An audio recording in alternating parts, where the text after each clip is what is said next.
예, 오늘이 2026년을 맞이해서 첫 번째 주일 예배를 조금 있으면 우리가 드리게 되는데, 그러니까 첫 주일이죠. 2026년도. 오늘 본문에 말씀하고 하나님께서 의도하셨는지 정확하게 이제 오늘 본문하고 주일하고 약간 매치되는 너무나도 중요한 부분이 있어요. 오늘 본문에서는 하나님께서 가장 중요시 여기하는 것, 하나님께서 회복에 대해서 말씀할 때에 가장 중요하게 여기는 회복이 무엇인지를 얘기하는데요. 그것이 무엇이냐면 예배의 회복이라는 거예요. 오늘 본문만큼 예배 회복에 대해서 강력하게 말씀하시는 다른 본문도 있겠죠. 저 개인적으로는 예배 회복에 대해서 오늘 본문이 가장 강력하게 말씀하는, 또 예언하는 부분이 아닌가, 그런 생각이 되어지는데요. 그 아모스 선지자는 호세아 선지자와 함께 동시대에 활동했던 북이스라엘의 여로보암 2세 때, 물질적으로는, 세상적으로는 가장 잘 나가고 물질적으로도 풍요하고 잘 살 때, 하지만 영적으로 타락하고 부패하고 우상을 숭배하던, 그래서 하나님으로부터 멀어지고 범죄하던 그런 시대에 아모스가 선지자로서 활동했어요. 그래서 오늘 본문에 보면 모든 선지자들이 그렇지만 죄가 많을 때 선지자 활동이 그거 아니겠어요? 하나님의 말씀을 선포해서 그 죄에 대해서 지적하고 그에 돌아오라고. 그러니까 북이스라엘도 마찬가지고 남유다도 마찬가지고 다 멸망하기 전에 주로 다 선지자들이 활동한 거예요. 그런데 오늘 본문 첫 시작을 그날에, 선지서의 모든 그날, 여호와의 날이죠. 하나님의 날. 어제도 얘기했지만 여호와의 날, 하나님의 날은 하나님께서 개입하시는 날. 하나님이 개입하면 심판과 함께 또 그 가운데 구원받는 사람이 있기 때문에 하나님의 심판의 날에는 구원의 날이고 또 회복의 날이기도 해요. 그래서 오늘 본문 11절에 보면요, 여호와의 날에 하나님께서 심판하시고 회복할 때 무엇을 회복할 것인지에 대해서 아주 11절에 아주 구약과 신약에 걸쳐서 아주 중요한 말씀을 하는 거예요.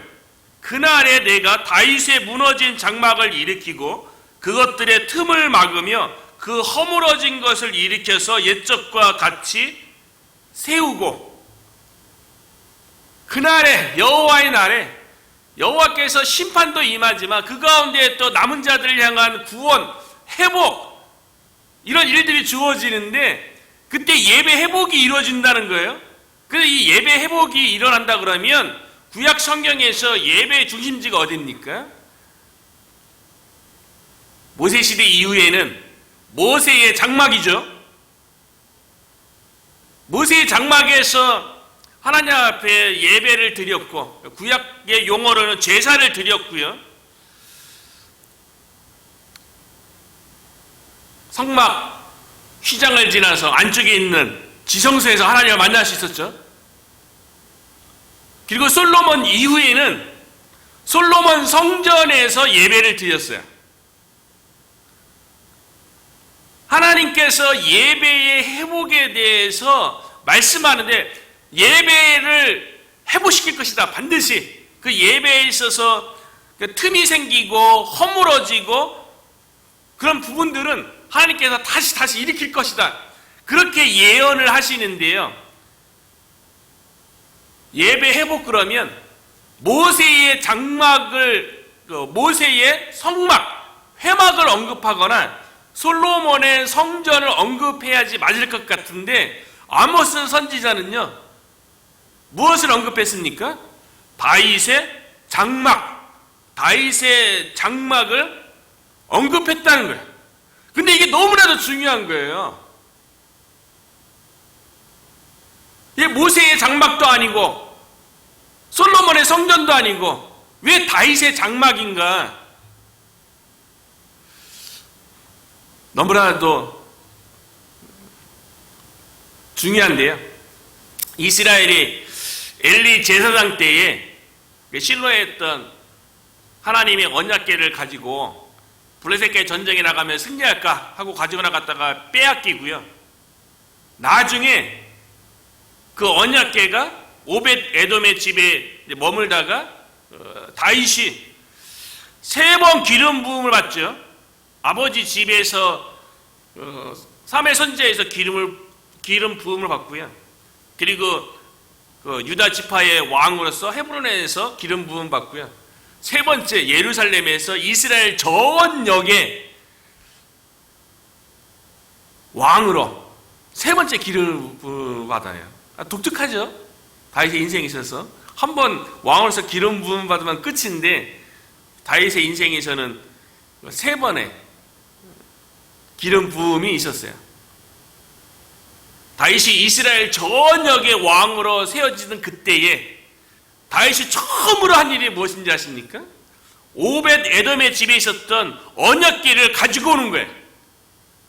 그 언약궤를 가져오면서 대대적으로 나팔을 불고 찬양대를 세우면서 아주 거창하게 이스라엘 전역을 향해서 언약궤를 가져오는 놀라운 행사를 행하죠. 왜냐하면 다윗은 왕이었지만 자신이 이스라엘의 진정한 왕이 아니라 다윗이 하나님의 마음에 합한 자로서요. 이스라엘의 진정한 왕은 여호와 하나님이라는 것을 온 백성에게 선포하기 위해서 거창하게 언약궤를 예루살렘으로 가지고 오는 행사를 치는 거예요.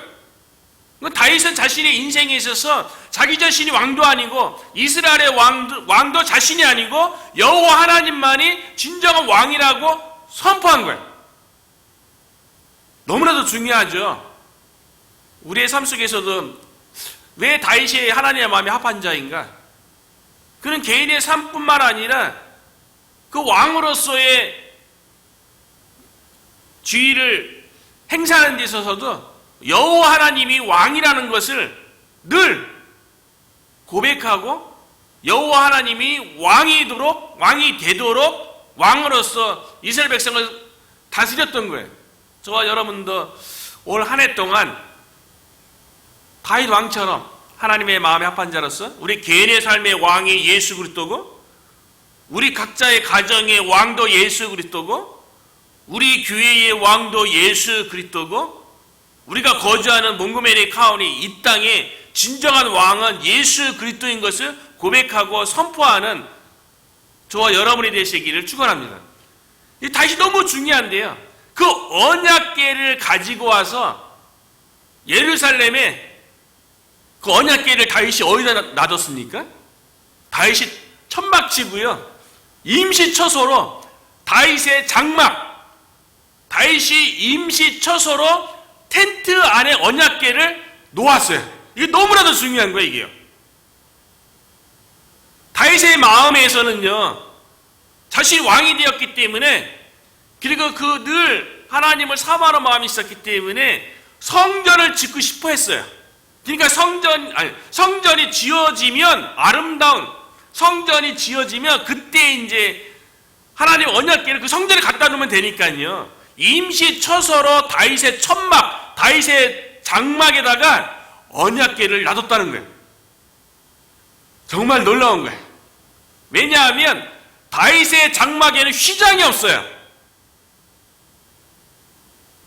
모세의 장막, 성막, 회막이죠. 그곳에는 성막에 딱 들어가면 번제단이 있고 번제단에 딱 가면 성소로 들어가고요. 성소에 들어가면 뭐 진설병도 있고 향도 앞에는 향표가 되고 또 한쪽에는 또 진설병 그 촛불을 밝혀야 되고요.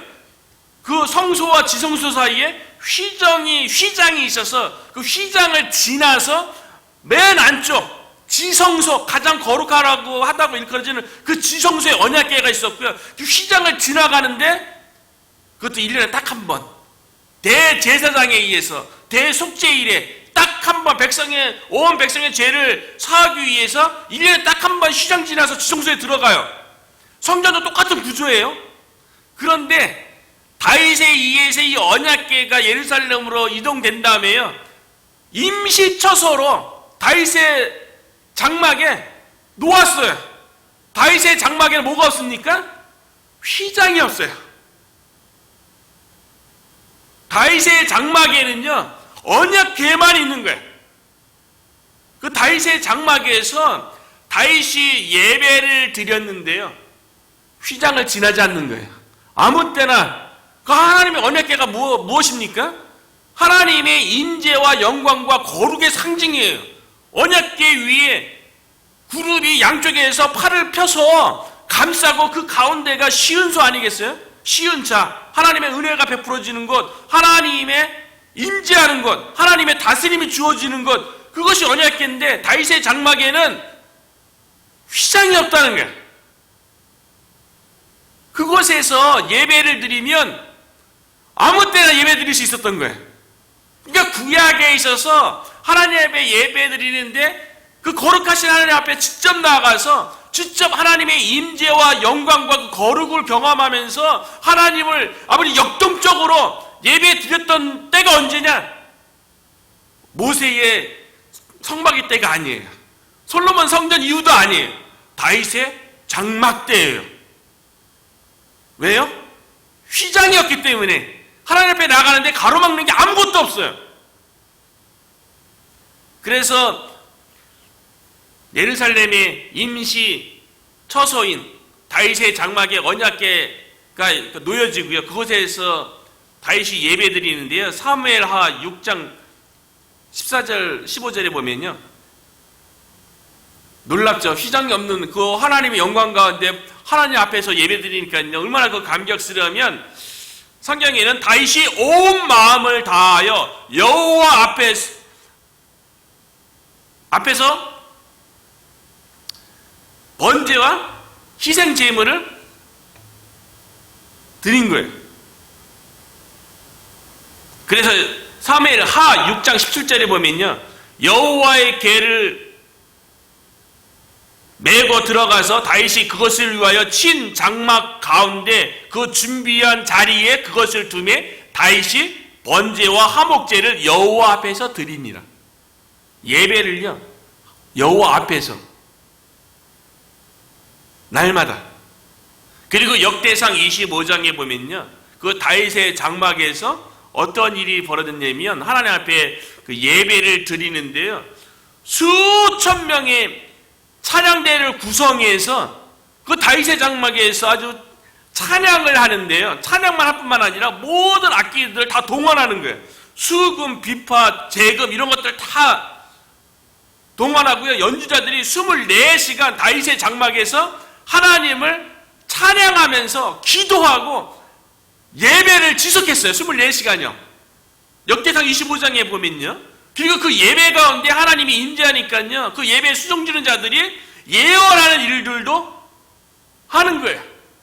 여호와 앞에서, 휘장이 없는 다윗의 장막에서요, 언약궤 앞에서, 하나님 바로 앞에서요, 하나님의 임재와 영광이 있는 예배죠. 우리가 바라는 예배 아니겠어요? 오늘 주일 예배를 우리가 드릴 거고요, 우리가 주일 예배를 드릴 때 여호와 앞에서 직접적으로 하나님의 임재가 주어지고요, 찬양과 악기를 통해서, 기도를 통해서 하나님의 살아계심을 경험하고 그 살아계심을 찬양하고 아주 역동적인 성령 충만한 예배가 다윗의 장막대에 드려졌는데요, 저와 여러분의 모든 주일 예배에도 올 한 해 동안 다윗의 장막에서 드렸던 그와 같은 역동적인 살아있는 예배가 드려지기를 축원합니다. 다윗은 아마 성전 하나님께서 짓는 거 허락할 줄 알고 다윗의 장막에서, 실제로는 그때가 더 역동적인 예배가 드려진 거죠. 하나님과의 만남이 더 강렬하고 그랬던 거죠. 그러니까 그때의 그 다윗의 장막에서 예배 드리는 것이 얼마나 그 다윗에게 강렬했으면요, 시편 27편 4절에 보면요, 다윗의 평생에 딱 한 가지 소원이 있다고 고백하는데요, 그 내용이 뭐냐면 내가 여호와께 청하였던 한 가지 일 곧 그것을 구하리니, 내 평생의 소원 딱 한 가지 있다는 거예요. 곧 나로 내 생전에 내 평생에 여호와의 집, 다윗의 장막이죠. 여호와의 집에 거하여 여호와의 아름다움을 앙망하며 여호와의 집에서 예배드리고 찬양하고 그것이 얼마나 영광스럽고 얼마나 감격스럽고 얼마나 기쁘고 얼마나 행복했으면 하나님께 강구하는 한 가지 평생의 소원이 여호와의 집에 거하여 여호와의 예배 가운데 하나님의 아름다움을 본 거예요. 여호와의 아름다움을 앙망하며 그 전에서 사모하게 하실 것이라. 그 전을, 그 하나님의 집에서 예배를 내가 평생 사모하고 싶습니다. 사모하면서 살고 싶습니다. 라고 그렇게 고백한 거예요. 그리고 다윗이 노년에 지었다고 알려진 가장 유명한 시편 23편에서도요.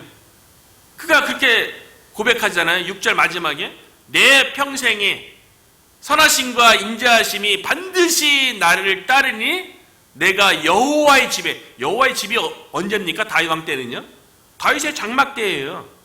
여호와의 집에 영원히 거하리다. 여호와의 집에서 영원히 거하면서 뭐가 있다는 거예요? 그 휘장이 없는 여호와의 장막에서 영원히 하나님을 예배하며 찬양하며 기도하며 그 하나님의 인재 가운데 내가 있으리로다. 그렇게 고백을 했다는 거예요. 우리의 모든 예배 가운데 다윗처럼 참 다윗의 무너진 장막, 우리 예배 가운데 무너진 부분이 있다면 다 이 회복되어지는 일이 여호와의 때, 여호와의 심판 때 이루어지는 거 아니겠어요? 그 일이 누구를 통해서 성취되었습니까? 예수 그리스도를 통해서 성취되는 거예요. 예수 그리스도께서 십자가에 못 박히실 때에 그때 어떤 일이 벌어졌습니까? 성전에서, 성수에서 하나님의 인재가 있는 언약궤 앞으로 나아가는 그곳에 휘장이 위로부터 아래까지 찢어지는 역사가 나타났어요. 예수님께서 십자가에서 자기 살을 찢으실 때 휘장이 찢어짐으로 이제 예수 그리스도의 십자가를 통해서 예수 그리스도를 믿음으로 바라보는 그 순간 그곳이 지성소가 되었다는 거죠. 다윗의 장막자랑 똑같이 되는 거죠. 예수 그리스도의 십자가 사건이 다윗의 장막대로 회복한 거예요. 다윗은 그거 몰랐죠. 하나님께서 그렇게 사용하신 거죠. 그렇게 섭리하신 거죠. 다윗의 장막이 회복되는 그때, 그날에 예수 그리스도의 십자가 사건이 성취되어지는 그때에 예배가 회복되어지면 일어나는 일들에 대해서요. 12절에 보니까요. 그들이 에돔의 남은 자와 내 이름으로 일컫는 만국을 기업으로 얻게 하리라. 이 일을 행하시는 여호와의 말씀이니라. 에돔은 이방인이죠. 이방인 중에도 남은 자가 있다는 거예요. 제가 이곳에 올 때 그 사도행전 말씀, 고린도 지역에 사도 바울 일행이 전도하러 갈 때 두려워할 때 하나님께서 두려워하지 말라. 내가 너와 함께함이라 하면서 이 성 중에 내 백성이 많음이라. 이 말씀 붙잡고 왔다고 얘기했죠. 이 성 중에, 아니 고린도 그 성에 이방인 지역에 주의 백성이 많음이라. 아니 이방인 지역에 무슨 하나님의 백성이 있습니까? 복음을 통해서 돌아올 자죠. 예배가 회복될 때, 다윗의 무너진 장막이 다시 일으켜 설 때 이방인 중에서 남은 자들이 돌아온다는 거예요. 그리고 내 이름으로 일컫는 만국이에요. 예배가 회복될 때에 유대인들만 회복을 경험하는 것이 아니라요. 만국이 유대인을 벗어난 이방인 가운데도 구원이 주어지고 회복이 주어진다고 예언하고 약속하는 거예요. 이 놀라운 말씀이요. 사도 바울이 1차 선교여행 가서 많은 지역을 돌아다니면서 예수 그리스도의 복음을 증거했을 때 수많은 이방인들이 예수님을 믿어요. 그 가는 곳마다 교회가 세워지는 거예요. 그리고 1차 선교여행 마친 다음에 그 예루살렘 초대교회, 모교회죠. 예루살렘 교회에 와서 성교 보고를 하죠. 이방인들도 우리와 같이 예수님을 믿고 하나님의 백성이 되었고 우리가 똑같이 성령을 받았다. 1차 성교 보고를 하는데요. 예루살렘 교회는 유대인들 중심 교회잖아요. 근데 그들 가운데 논쟁이 벌어지는 거예요. 유대인들이 뭘 요구하냐면 이방인들이 예수님을 믿고 하나님의 백성이 된다 할지라도 유대인들처럼 할례도 행하고 율법도 지키게 해야 된다. 이런 논쟁이 벌어져요. 그래서 그 유명한 사도행전 15장에 예수님의 형제죠. 야고보 장로에 의해서 예루살렘 공회의가 열리는 거예요. 그 이방인들 이방인 돌아오는 이들을 모교회가 받아들여야죠. 예루살렘 교회가요. 그러니까 논쟁이 벌어졌으니까 이제 공회가 열린 건데 그때에 주님의 형제 야고보가 성경 중에 오늘 우리가 읽은 아모스서 9장 11절을 읽어요. 다윗의 무너진 장막이 하나님께서 회복할 것이다. 그러면 에돔의 남은 자뿐만 아니라 만국을 기업으로 주기로 했다. 예배가 회복되어지면 이방인들도 하나님께 나올 것에 대해서 이미 예언되어졌고 그것이 성취된 것이다라고 아모스서 오늘 본문을 인용해서 예루살렘 공회에서 이방인들이 구원받는 것은 오직 예수 그리스도를 믿음으로 구원받는다고 결정을 내리는 거예요. 너무나도 중요한 오늘 본문의 말씀인 거죠. 아모스 말씀을 통해서 이방인 선교가 하나님의 뜻에 합당하다는 것이 선포되는 거니까요. 예수님을 통해서 참된 예배의 회복이 이미 일어난 거 아니에요? 그래서 예수님께서 사마리아 여인과의 대화 가운데 보면 요한복음 4장 23절 24절에 보면 아버지께서 참되게 예배하는 자들은 영과 진리로 예배할 때가 오라니 곧 이때라. 이게 사마리아 여인에게 얘기한 거거든요. 곧 이때라. 예수님께서 사마리아 여인 만나고 있는 이때, 대화하고 있는 이때라. 아버지께서는 자기에게 이렇게 예배하는 자들을 찾으시느니라. 예수님을 통해서 진정으로 참되게 예배 드리는 자들을 찾느니라. 그러면서 우리가 주일 예배 부름 때 늘 선포하는 하나님은 영이시니 예배하는 자가 영과 진리로 예배할지니라. 참된 예배자는요, 영은 성령을 얘기하죠. 진리는요, 진리이신 예수 그리스도를 이야기하는 거예요. 그러니까 참된 예배자는요, 성령도 누가 보냈습니까? 하나님 아버지와 하나님의 아들이신 예수님이 같이 보내주셨어요. 예수님이 보혜사 성령 보내주시겠다 약속하고 그 성령님이 오신 거죠. 그 성령 안에서 진리이신 예수 그리스도에서 참된 예배가 회복된 거예요. 예수 그리스도를 통해서 아모스의 말씀이 다윗의 무너진 장막에 일으켜진다고 회복된다고 했는데 그 말씀이 예수 그리스도를 통해서 성취된 거예요. 그 예수 그리스도를 통해서 에돔 가운데 남은 자, 이방인 가운데 남은 자, 그 만국이 하나님의 백성으로 기업으로 얻게 되는 일이 벌어진 거죠. 예배가 회복되니까요, 참 놀라운 일들이 벌어지는데 오늘 13절에 보니까요, 그 다윗의 무너진 장막이 일으켰을 때 일어난 일들에 대해서 얘기하는 거예요. 13절에 보니까 여호와 말씀이니라 보라 날이 이를지라 그때에 다윗의 무너진 장막이 일으켜졌을 때 예배 회복이 이루어졌을 때 파송하는 자가 곡식 추수하는 자의 뒤를 이으며 포도를 밟는 자가 씨 뿌리는 자의 뒤를 이으며 산들은 단 포도주를 흘리며 작은 산들은 노골이라. 예배가 회복되어지면요, 삶도 회복되어지는 거예요. 사업도 다 회복되어지는 거예요. 예배가 회복되어지면요, 삶 가운데 무너졌던 모든 부분이 다 회복돼 갖고요. 파송하면 반드시 곡식을 거두게 되고요. 그리고 포도 씨를 뿌리면 포도를 받는다는 거는 포도 열매를 추수해서 그걸 밟아서 포도주를 만드는 거 아니겠어요?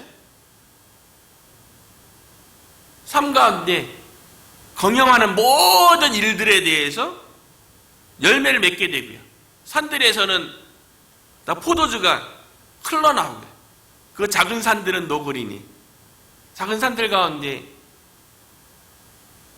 길려지는 양들과 염소들로 인해서 그 많은 양의 젖을 얻게 되어지는, 예배가 회복되어지면 바치고 그리고 뭐 과실 쓰든 그런 목축이든 모든 것에 있어서 풍성함이 주어진다는 것이죠. 예배가 회복되면, 다른 말로 하나님과의 관계가 회복되어지면, 하나님이 왕으로서 우리의 삶을 경영하시면 우리의 삶 가운데 회복되지 않을 영역이 무엇이 있겠어요? 다 회복되어지고 풍성함과 번영이 주어진다는 약속이에요. 저와 여러분이 예배자로서 참된 예배가 드려지고 그 하나님에 의해서 우리의 삶 가운데 모든 영역이 회복되어지고 하나님께서 허락하시는 풍요로움과 번영의 은혜를 올 한 해 동안 누리기를 축복합니다. 다시 한번 15절에 얘기하죠. 내가 그들의 땅에 심으리니 그들이 내가 준 땅에서 다시 뽑히지 아니하리라. 내 하나님 여호와의 말씀이니라. 하나님께서 한번 회복해 주시면요, 그 회복을 그 무엇도 빼앗을 자가 없다는 거예요. 하나님께서 구원하시면 구원 그 이후에, 하나님께서 회복하신 그 이후에 하나님께서 안정적으로 보호하시고 지켜주시겠다는 약속이에요. 저와 여러분이 오늘도 주일 예배 드리는 날인데 참된 예배자가 되고 예수 그리스도를 통하여서 우리가 참된 예배자로서 살아가고 또 하나님과의 관계 속에서 하나님이 주시는 풍요로움과 번영, 하나님께서 안정적으로 지키시고 보호하시는 그 은혜를 올 한 해 동안 누릴 수 있기를 주의 이름으로 축원합니다.